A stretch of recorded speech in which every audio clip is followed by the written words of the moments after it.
Miss Leavitt, I don't know who you think you're talking to, but let me make one thing clear. Girl, this ain't your little cable news echo chamber. This ain't Fox News, honey, and I'm not the one to play with. You walk in here with a smirk like you matter. Please, you're a press puppet, not a policymaker. Know the difference. In a moment that caught the entire political sphere off guard, Representative Jasmine Crockett delivered one of the most blistering takedowns of her congressional tenure. It wasn't just the way she spoke, it was the raw, unapologetic honesty, the precision of her words, and the fearlessness that shook everyone who was watching. What began as a standard hearing soon escalated into a viral, history-making confrontation when Karoline Leavitt, former Trump campaign spokesperson and current RNC aide, attempted to throw subtle jabs, undermine Crockett's authority, and inject partisan disrespect into a serious discussion. But Crockett, never one to let insults slide or tolerate coded disrespect, made it clear that she wasn't there for games. With fire in her voice and resolve in her posture, she shut Leavitt down with a single line that echoed beyond the room, "This ain't Fox News, honey." The silence that followed was thunderous, and from that moment on, the energy in the room shifted completely. What happened next would not only embarrass Leavitt but reinforce exactly why Crockett is becoming one of the most fearless political voices in America. It all unfolded during a hearing meant to investigate the credibility of media sources and their entanglement with government officials. On paper, it sounded dry, but everyone in Washington knew what was really happening. Republicans were using the stage to go after what they called liberal media bias, and Democrats were determined to highlight the erosion of public trust caused by years of propaganda and misinformation stemming from networks like Fox News. Crockett came prepared, armed with facts, statistics, legal insight, and the gravitas of someone who didn't just memorize talking points, she lived them. Karoline Leavitt, on the other hand, came with smug confidence, a sharp tongue, and the arrogance of someone who had spent too long in green rooms and echo chambers. She didn't see this hearing as a space for accountability. She saw it as her next big moment to impress the conservative base with a soundbite.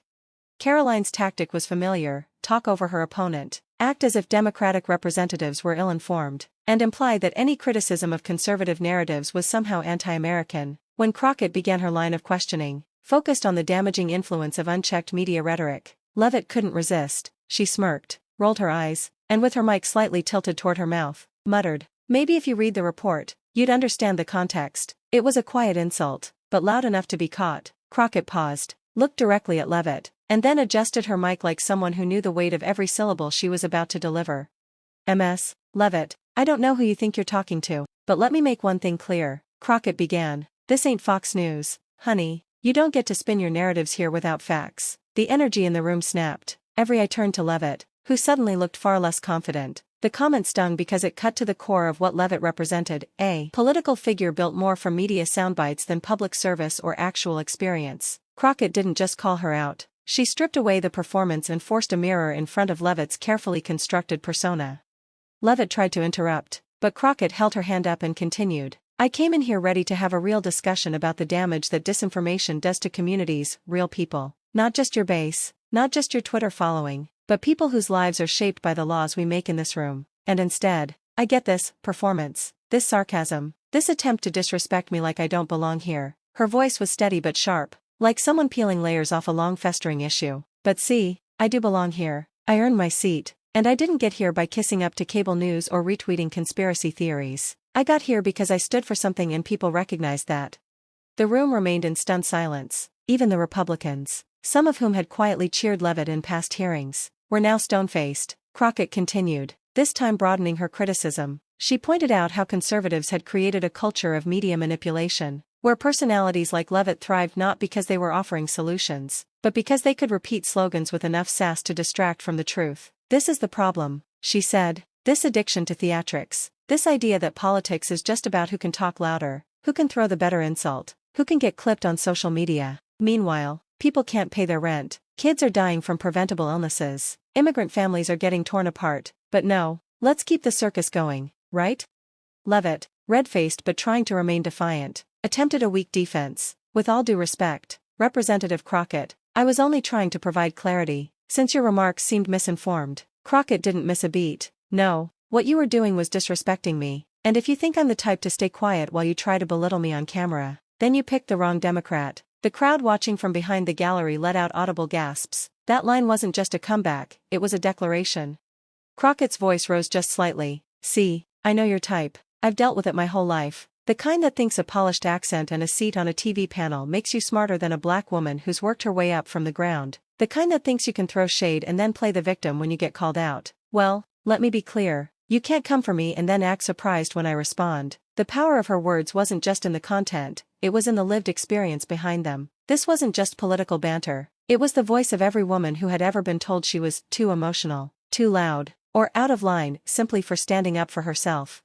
And Crockett wasn't finished. She turned the attention to Leavitt's record. Let's talk about context. Since you like that word so much, let's talk about how you used your platform to downplay January 6th. Let's talk about how you defended Donald Trump's lies even when they endangered democracy. Let's talk about how you went on national television and called peaceful protests an attack on America, but then brushed off armed insurrection as legitimate political discourse. You want to talk facts? I've got a library of them. So don't come at me with your selective memory and partisan nonsense. Leavitt's confidence had completely crumbled. She looked like someone who had rehearsed for a reality show and found herself dropped into a real courtroom. Crockett, on the other hand, was in her element. Every word she spoke came from a place of moral clarity and lived knowledge. She wasn't just defending herself, she was laying bare the hypocrisy of an entire political strategy that relied on showmanship over substance.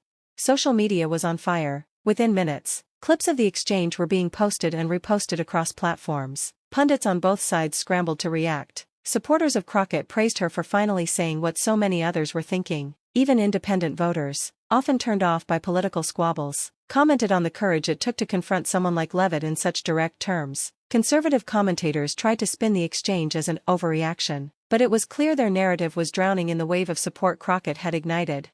Crockett, after finishing her remarks, didn't even look back at Leavitt. She adjusted her papers and returned to her seat with the kind of composure that only someone completely in control could manage. The chair of the committee paused, unsure of how to proceed. Eventually, they moved on to the next speaker, but the room had changed. Everyone knew it. The hearing might have continued on the surface, but the only thing anyone was really thinking about was what they had just witnessed. In the days following the exchange, news outlets picked it up with blazing headlines. Editorials were written about the necessity of voices like Crockett in the political arena. Analysts commented that the confrontation marked a turning point, not just in the hearing but in the broader conversation about media manipulation and respect in political discourse. Even those who disagreed with her politically admitted she had commanded the moment with unmatched strength.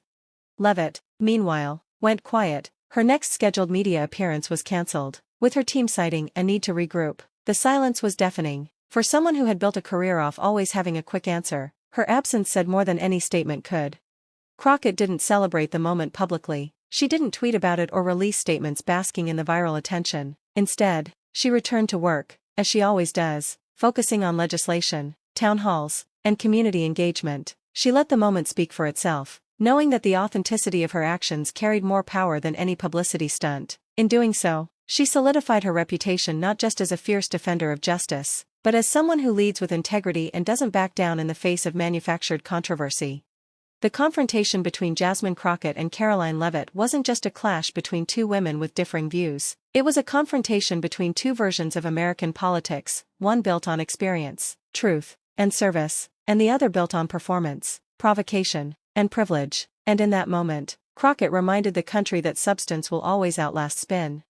If you're tired of politics as theater, if you believe in leadership rooted in truth and courage, and if you're ready to support voices that don't just speak, but speak up, then let this moment be your rallying cry, because leaders like Jasmine Crockett don't come around often, and when they do, they deserve our full support.